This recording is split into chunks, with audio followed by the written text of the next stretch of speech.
Hey guys, what's up? How ya doing? I'm here to talk to you guys about My Hero Academia's new chapter, which is on chapter 356. Now, this chapter right here was okay in a certain way, depending how you look at it, but at the same time, I'm being a little questioned about it and being conflicted about it, as always, you know? So, if anything else, let's go. We have to it that Earphone Jack tells Tsukuyomi and Dark Shadow to finish the job and tells them, not to worry about her, saying, you gotta finish the job. And we have to it that Tsukuyomi ends up using another super move, which allows him to enlarge his fist, enlarge his fist, and manages to punch breaks All For One's mask off, you know. And right now, Hawks therefore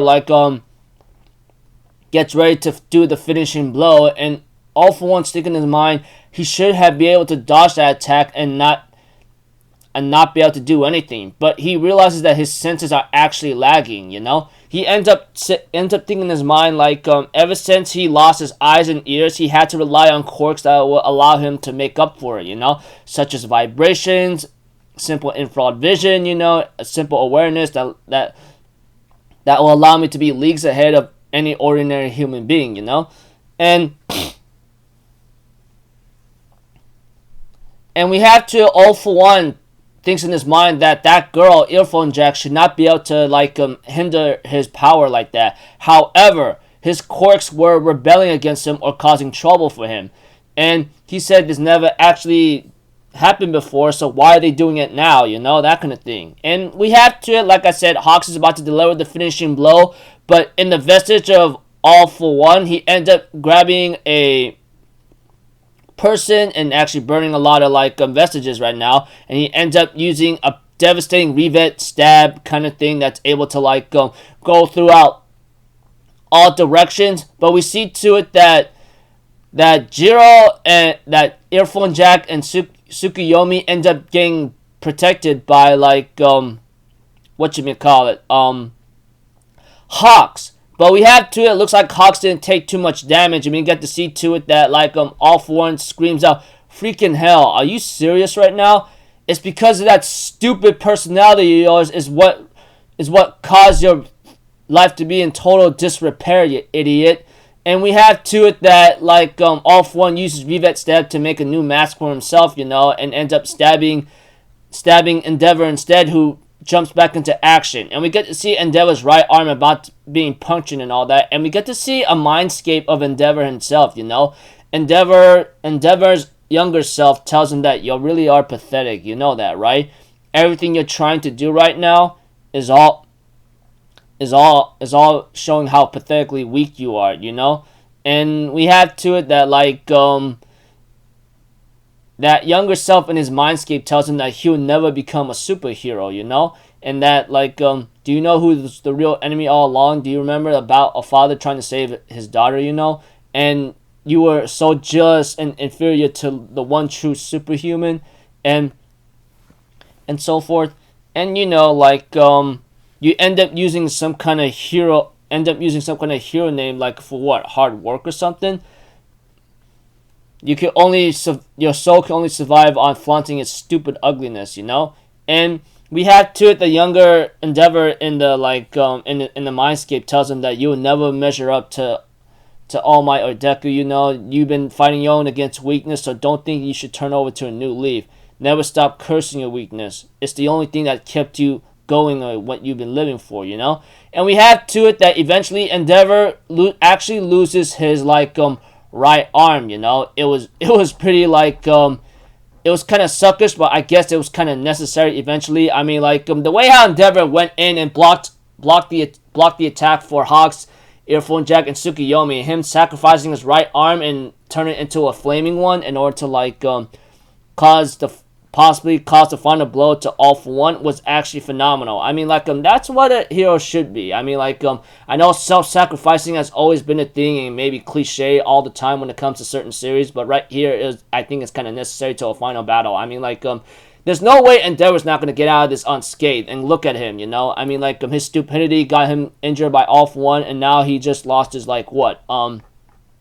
he just literally lost his right arm, his dominant arm, but he manages to make up to replace that arm and turn it into a flaming powerful fist one and cause enough that and possibly cause the final blow to like All for One. I don't know, but all I know is like Endeavor loses that right arm, turns it into a flaming one right now, and ends up managing to like blast All for One with everything he's got in his right dominant arm of flames. You know, he ends up Endeavor therefore tells All for One, yeah, I am very pathetic and stubborn as they go, but I can never give myself a big pat on the back. But you know what? Ending this fight against you, ending this fight now and forevermore is my duty, you know, and therefore Endeavor like says that, and the chapter ends.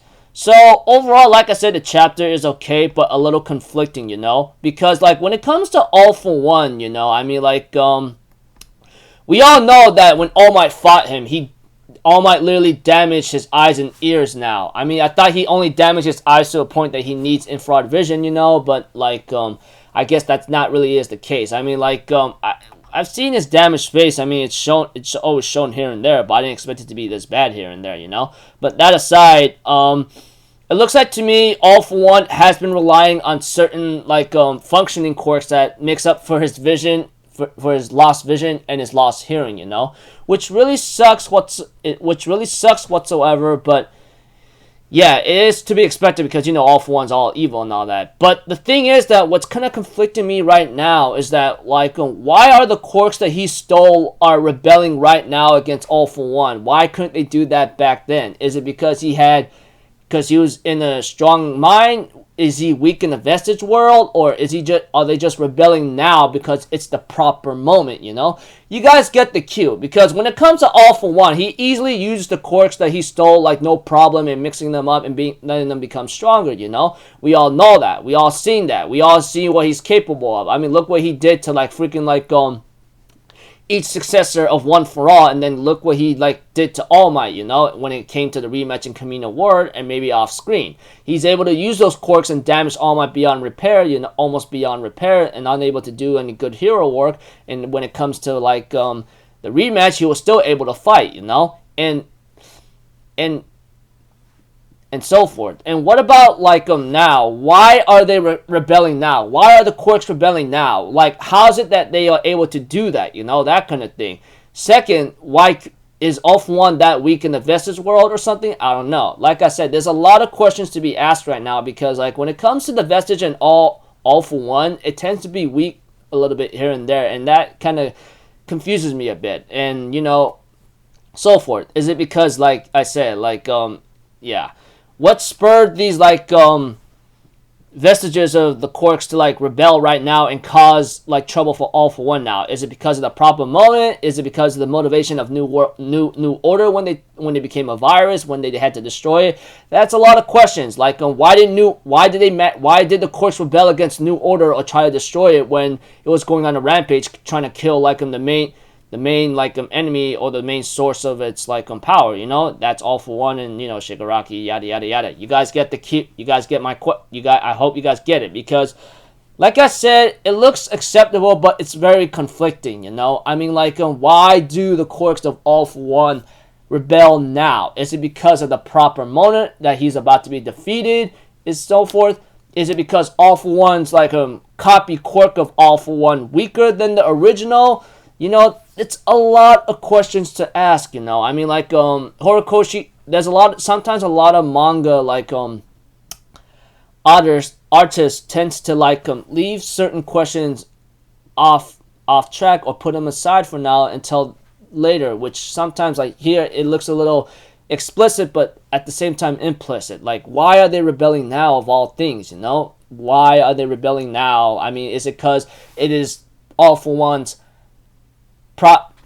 is it because of the proper moment arised itself, or is it because like you know, here and there? Why couldn't they rebel? Why couldn't they rebel back then when All Might like fought All for One? I mean, it would have been easy as cake, but you know, I don't know. It's like I said, it's a lot of questions. Like, we all know that the All for One quirk that All for One, the main the main villain has only the copy of it, while Tomura, or should I say Shigaraki is the one that has the original. What's the difference between the copy and the original? I mean, is the copy weaker than the original? We don't know. It's a lot of questions, that kind of thing. So, until then, people, I'll see you guys in the next video. I'm Alpha Zittle. Have a good day, and I'll see you guys next time, alright? Peace out. Bye-bye. Toot-toot!